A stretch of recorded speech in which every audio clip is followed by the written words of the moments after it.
Hey, it's Sam. And John. And you can watch new episodes of our latest podcast, OKOP, where we tell the funniest freaking stories on the internet. Like someone making billions off of playing RuneScape? Oh, make those Bitcoin billies. Or the doctor accidentally putting the mistress as the emergency contact instead of the wife. Hey, yo, that sounds like a family feud. Do not tell Steve Harvey. But the point is, we got some bangers. Yes, so if you want to laugh and occasionally cringe, listen now for free wherever you get your podcasts. The Johnson's Wax Program with Fibber, McGee, and Molly.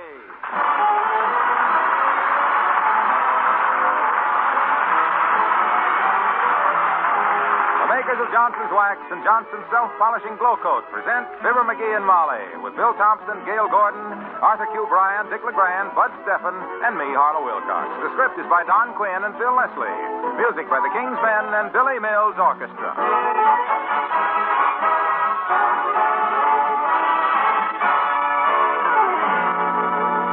Fibber and Molly join us in a moment. Here is an opportunity to save real money on your next purchase of the new 1949 Glow Coat. You can save 29 or 49 cents. That's because the makers of Johnson's Wax are now offering a twin can sale, a real bargain in beauty. Here's how it works.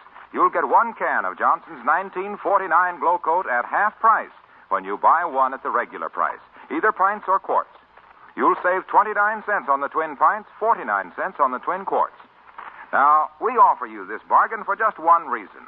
We want you to see how much better the new 1949 Glow Coat is on floors and linoleum. How much more brightly it shines, how much longer that shine will last.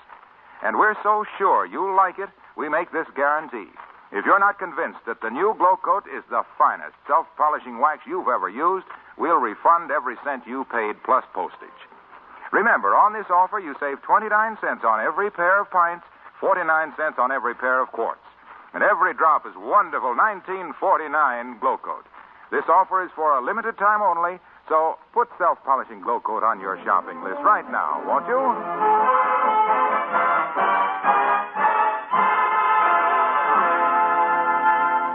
Engine House number 7 of the Wistful Vista Fire Department has just ended its annual used clothing drive. The first prize was a ride around town on the new $30,000 fire engine. And who do you suppose is riding up there on that driver's seat in all their helmeted glory? Yep, it's Fibber, McGee, and Molly.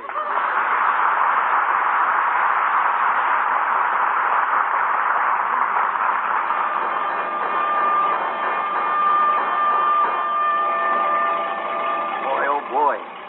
Molly, ain't this fun? Hey, Mort. Hi, Mort. Hi, Herb. Up here, Herb. My goodness, McGee, do you have to yell at everybody? Hey, Kramer. Up here, boy. I'm riding the fire engine, Kramer. Hey. If there's anyone in town who doesn't know you're riding the fire engine by now, they must be hard of hearing. And how I envy them. Yeah, drive slower, Mike, so I can... Oh, hi, boy. How are you, boy? Who was that? Oh, how do I know? I just don't want to miss anybody seeing me, that's all. Hey, Mike, let me blow the siren once, huh? Just once, Mike, huh? Oh, you don't need it, McGee. That siren won't carry over your voice anyhow. Oh. Kick the bell again if you want it. What do you mean, if he wants to? I haven't seen him so happy since he found his commanding officer of 1918 driving a garbage truck. You said it, kiddo. Oh, hey, there's Wallace Wimple. Hey, Wimp. Hi, boy. This is me, stomping the bell, Wimp. McGee, stop kicking the gong around. Huh? Try to act a little dignified, dearie. What will people think? Yeah. Let's try to act a little more. Ah, there's Mrs. McDonald. Yoo-hoo, Mrs. McDonald. It's me, Molly McGee. On the fire. Too late. She didn't see me. Man, oh, man, what a buggy this is. This baby's got everything, hasn't it, Mike? What's the thing on the dash there that looks like a fire extinguisher? That's a fire extinguisher. Oh. But don't touch it. Don't touch it. We don't know how it works yet. What are we stopping here for, Mr. Casey? This is Wall's Small Shop. I got to run in and get the chief a hamburger. I'll be right back, folks. Boy, look at us, Tootsie. Parked right in front of a fire plug. Yeah. Boy, what a day this is. I wish a small, harmless fire had bust out someplace so I could... Oh, hey, there's the old-timer now. Yoo-hoo, Mr. Old-Timer. Look at us up here on the fire truck. Yeah. Well, hello there, daughter. Hello, Johnny. Say, you better climb down off that thing before they catch you. No, it's okay, old-timer. The fire department has given us a ride on it. We won first prize in the used clothing contest. You won it legitimate, too, Johnny. I've often heard folks say, there goes McGee. Don't he look like the first prize in an old clothes contest? Oh, well, I wish I was up there with you, kids. I love fire engines. Yes, they're beautiful things, all right. Unless you're having a fire and they don't get there. Matter of fact, daughter, I used to be a fireman myself. Had to quit, though. Stomach trouble. Indigestion? Nope, calluses. Huh? Slid down that brass pole so often the skin on my belly would have stopped a bullet. I sure loved it, though. I suppose you had a lot of narrow escapes as a fireman. Daughter, you'll never know. By one time, I was on a 90-foot ladder coated with ice, carrying a 3-inch nozzle, 2 axes, a flashlight, gas mask, coil of rope, first aid kit, lunch bucket, and some old love letters I'd stole out of Bessie's apartment. You'd stop and read old love letters at a time like that? Read 'em? Shucks no, Johnny. I took 'em up there to throw into the fire. If Bessie'd ever took a look at them letters and took 'em into court, I'd have been a gone goose. You know the old saying, do right and fear no man. Don't right and fear no woman. But what happened on that 90-foot ladder? I slipped and fell, daughter. Oh. It was coated with ice. And, well, down I went. Wow, off a 90-foot ladder. Hurt you badly? Nope. Luckily, I was still on the bottom rung. Well, so long.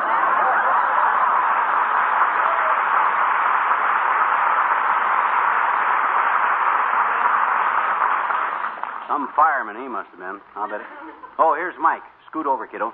We haven't touched a thing, Mr. Casey. I hope you got the hamburger all right. All set, Mrs. McGee. You want to drive it back to the station, McGee? Huh? Me? Oh, my gosh. You hear that, Molly? Yeah. I'm going to drive it. I'm going to drive the fire engine. 18 million horsepower, and I'm going to drive it. Where can I get a taxi? Oh, he'll be all right, Miss McGee. It's only a couple of blocks to the engine house. Boy, boy, oh, boy. Hope somebody sees me, I know. Be just my dirty luck that nobody sees me. I'll shift gears for you. Kick in the clutch, McGee. Let's go. Okay. Boy, when I rolled past the Elks Club with a siren going 70 and me going 30, those guys would be wild. Here we go. Up.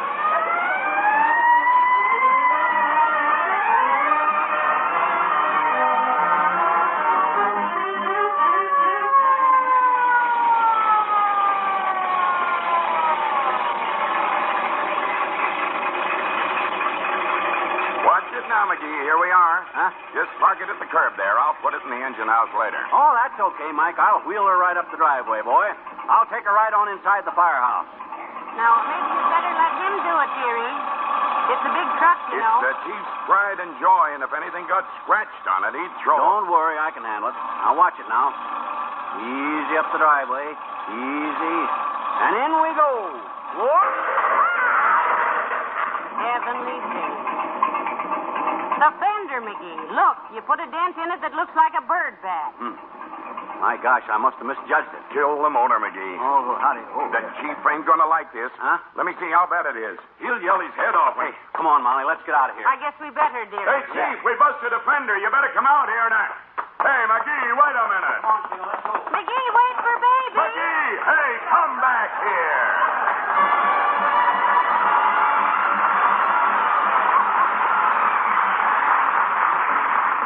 Billy Mills and the orchestra and Valley High.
McGee.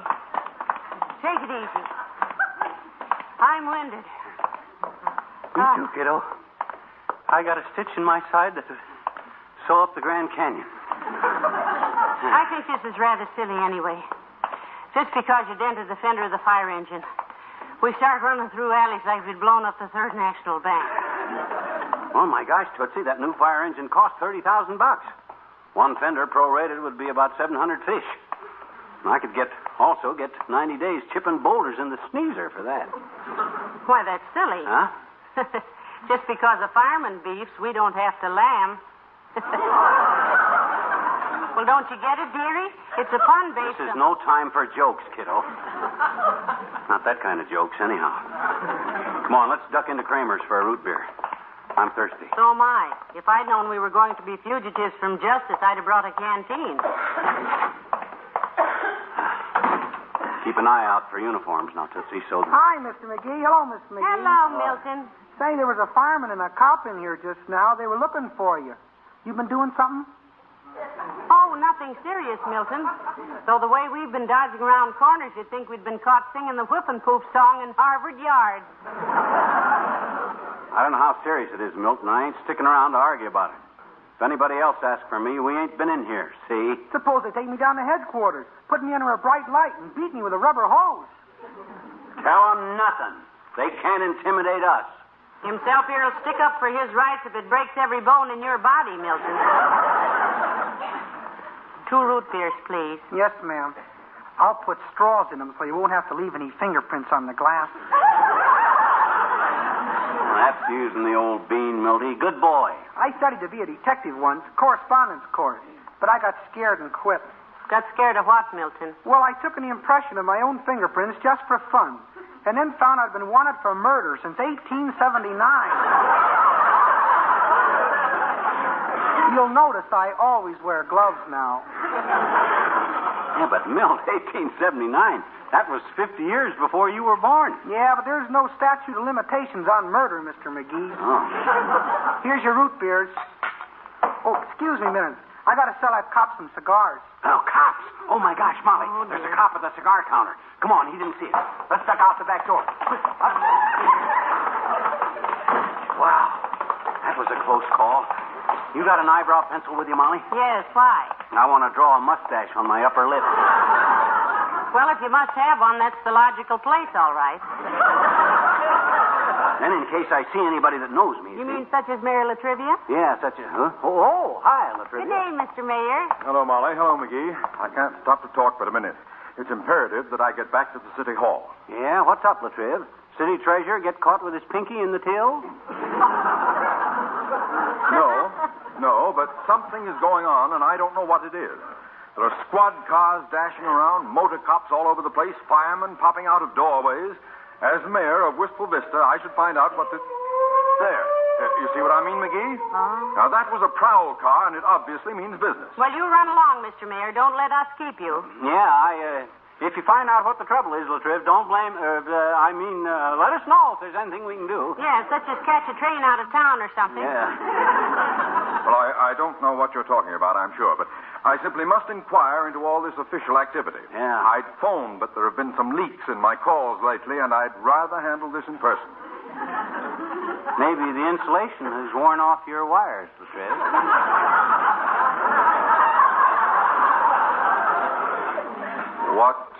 What difference would that make? Well, that would account for the leaks. You see, if the water soaks through the insulation... Oh, no. I didn't mean that kind of a leak. I found a puddle of water under our phone one time, Latriv. Right after I'd been talking to the bank about liquidating some stock. So I naturally figured the leak was caused by... I said I didn't mean that kind of a leak. A leak. Look, when I said there was a leak in the Fellowstone, a freak in the Yellowstone... Anyway, I haven't time for this sort of thing today. Yeah. I have to get back to the Hitty's Hall. City Hall. Good day. A good day!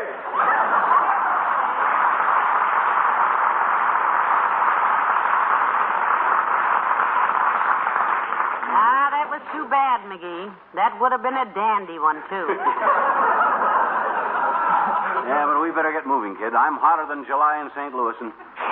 Look, 2 cops right there at the corner. Come on, up the alley here. Oh, dear. Up the alley. McGee, I've got bad news for you. This is a dead-end alley. Cornered like a rat. Well, they're never going to take me dead. Because I'll surrender the minute anybody... Hey, wait a minute. Look, here's a door. Let's duck through here. How do you know what's in there? Maybe it's the back door of the police station. No. The police station is at 14th and Oak. Come on. If anybody asks any questions, we'll tell them we're the census takers. They don't take the census till next year. We'll tell them we write slow and had to have a head start. Come on.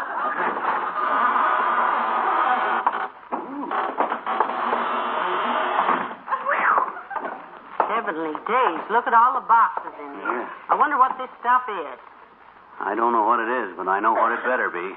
And after you get through with that crosstown shipment, Fraser, we'll go into... Well, hello, Molly. Hello, pal. See what I mean? What are you doing in here? The whole dad-ratted police force and the fire department is out looking for me, Junior. Look, if you won first prize collecting used clothing and won a ride on a fire engine, and just because I dented a fender, if anybody comes in here looking for me, is it my fault if the truck was too big for the engine house, and would you turn me in, boy?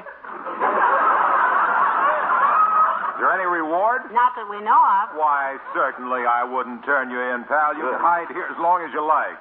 Though we're awfully busy with the special new Johnson's Glow Coat offer, you know. Yes, I believe we heard something about It's it. keeping me hopping, believe me. Yeah. You see, Johnson's are offering 1/3 more Glow Coat at no extra cost. Yeah, but the new 1949 Glow Coat with the new glow. And they're offering on a money-back if not satisfied basis. Yeah, but the cops are after me. Wonderful offer. I don't see how anybody could resist it. Just imagine 1/3 more Glow Coat for no extra money, pal. Yeah. The new 1949 Glow Coat that shines as it But dries, if the police come looking for with an him extra here- gleam and an extra measure of protection. The Glow Coat that's so easy to use, that's always saved you time and effort, and that now saves you money, too. We should have give ourselves up.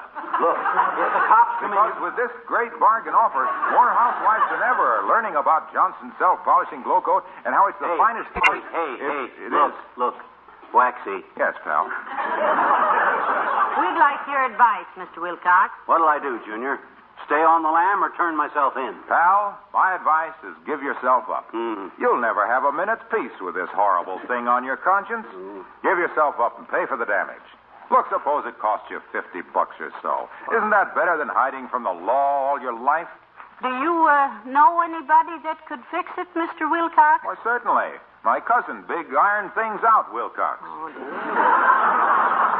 Slip him $100 and your troubles will be solved. Well, what is he, Junior? A politician? No, he's got a shop on 14th Street. He straightens out fenders. Oh, dear. Come on, McGee. Let's let Mr. Wilcox get to work. Yeah. Thanks for nothing at all, Junior. Oh, don't mention it. We won't.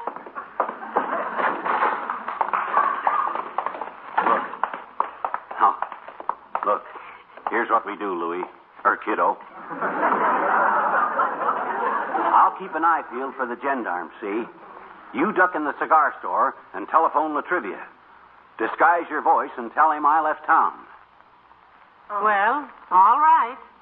Pull your hat down more over your eyes. Okay. There goes a good kid. If I told her I just busted into the Third National Bank, she wouldn't bat an eye. She'd probably bat me. But nevertheless, Hi, mister. Oh, hi there, Teeny. Now, look, I got no time to bat the fat now. Hey, gee, my daddy said he saw you downtown today driving a fire truck, mister.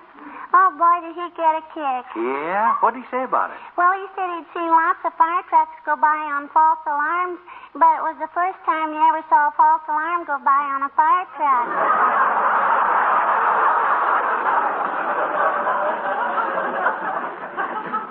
What does that mean, mister? What does it? I don't know, Teeny. And I got no time to figure it out. I'm in trouble, see? With the cops. Trouble?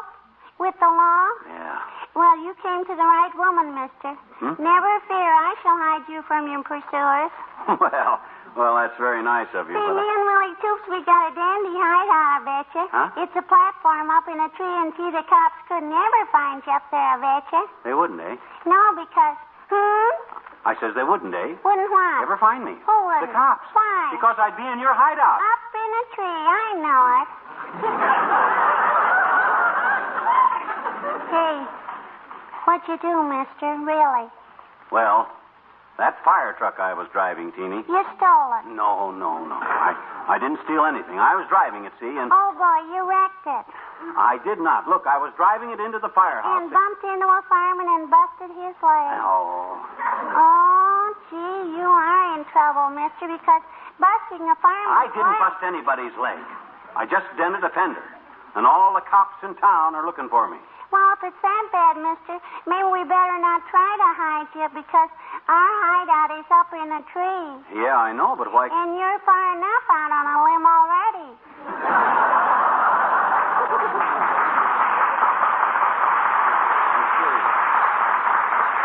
Well, mister, if they put you in the pokey for life, don't you worry. I'll bake you a cake with a calendar in it. Goodbye now.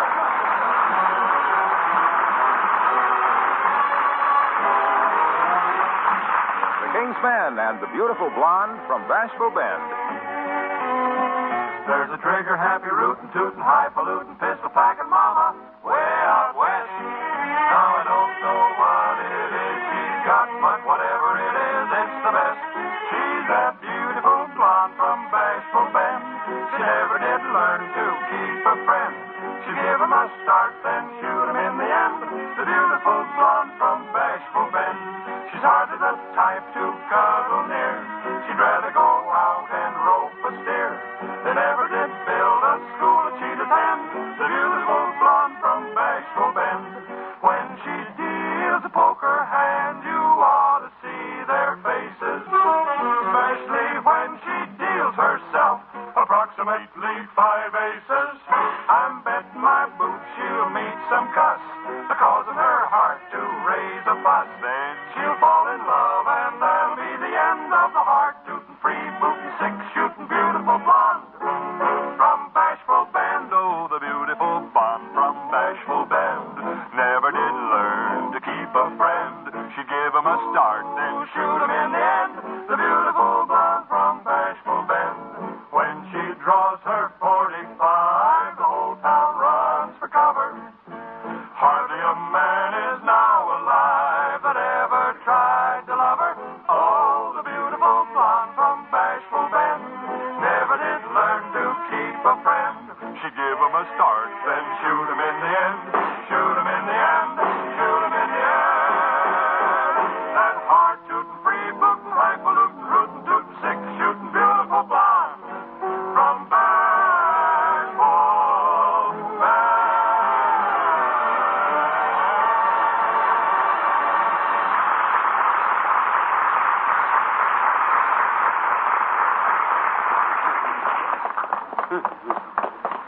Oh, me. This has to stop. I can't run any longer. Me either. I'm beat out like a slow bunt. I'm going to quit running around like a hunted animal I am. Let's just walk. Like ordinary people. Good. Up this alley here. Look. We'll walk back at the pool hall, see? Cut through the Elks Club. Oh, my gosh, here they come again. We're trapped, Molly. Where do we go? What do we do? I know where I'm going. Huh? I'm going to sit right down here on this ash can and get my breath. Oh. Heavenly days. We're not criminals, McGee. No, but how can I explain that over my shoulder to a running cop? Because I happened to innocently bust the junior out of the fender on a new fire truck. Somebody's coming up the alley. Where? Oh, it's Ole from the Elks Club. Hello, Ole. Oh, hi, Ole. Pull up an ash can and sit down. Hello, missus. I can't stay, McGee. I used to happen to see you duck up this alley, and I brought you the news. Yeah, what is it, Ole? What's the news? The firemen are looking for you. They want you, McGee. Oh, well, isn't that nice, McGee? It's so nice to be wanted. Yeah. Did you ask them what they wanted to see me about, Ole? I don't ask questions from a man in a blue uniform, McGee. I may be just the janitor, but I'm no foolish janitor. They ask the questions. What did they ask you, Ole? Well, they say, do I know where they can get a hold of McGee? And I say, most people get hold of McGee by the collar. Oh, yeah? Then what? Then he says, if you happen to come back to the Elks Club, lock you in the closet and call him quick. What? Lock me up? Sure. The chief says if I lock you in the broom closet, he gives me $5. Cash money. Heavenly days, a reward. Well, that's ridiculous. He hasn't done anything so terrible, Ole. I don't judge my friends by what they done, missus. I don't even ask what he's done. I don't care. Good boy. I just asked one question. Are you coming back? The chief gives me $5. Oh, Ole, you wouldn't do a thing like that. Look, he's in trouble, Ole. All he did was dent a fender on their nasty old new fire truck. Sure. Just a little dent. And they've run us around till we're worn out. Yeah, and you mean to tell me you turned me in, me, your pal, for a measly $5 reward? Gosh, McGee, you make me ashamed in the face. Well, good for you. Sure, I go see if they won't make it $10. So long.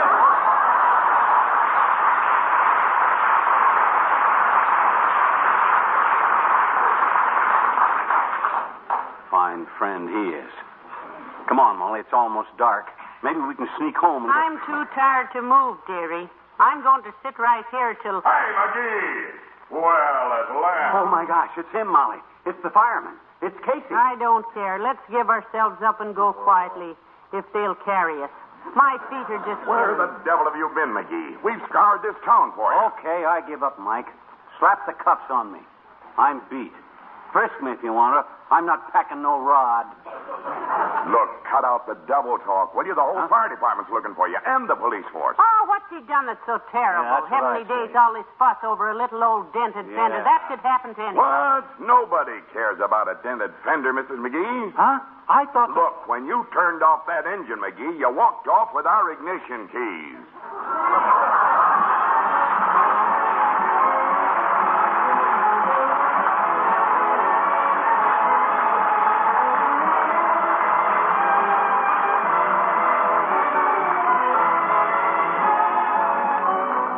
Fibber and Molly return in a moment. Now, let me remind you, please, for a very limited time, the makers of Johnson's Wax are making an unprecedented bargain offer to introduce you to the new 1949 Glow Coat. You can get a can of Glow Coat, the wonderful new Glow Coat with the bright new glow, for 1/2 its usual price when you buy another can at the regular price. That means a saving of 29 cents when you buy twin pints, 49 cents when you buy twin quarts. So see your Johnson dealer tomorrow. You will not only get a brighter glow, a longer wearing glow on your floors and linoleum, you'll save money doing it.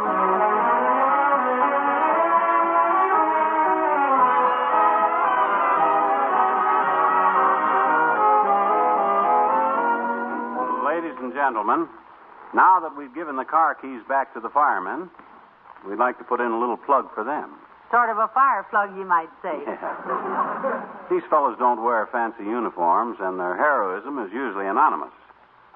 But there is no finer, braver, or more conscientious group of men anywhere than those at your local firehouse. Success to them starts at the top of the ladder. And may they all come down safely. Good night. Good night, all.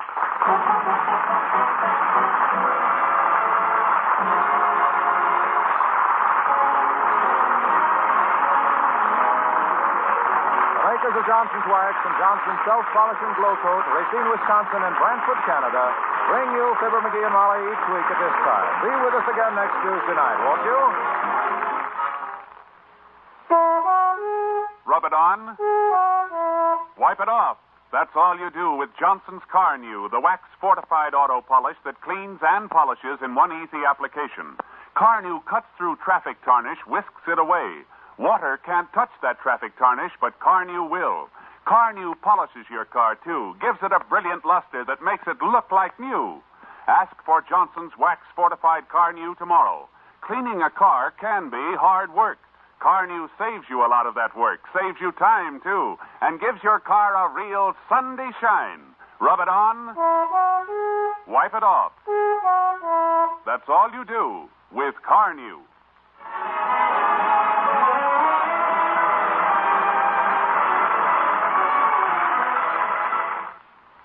This is NBC, the national broadcasting company.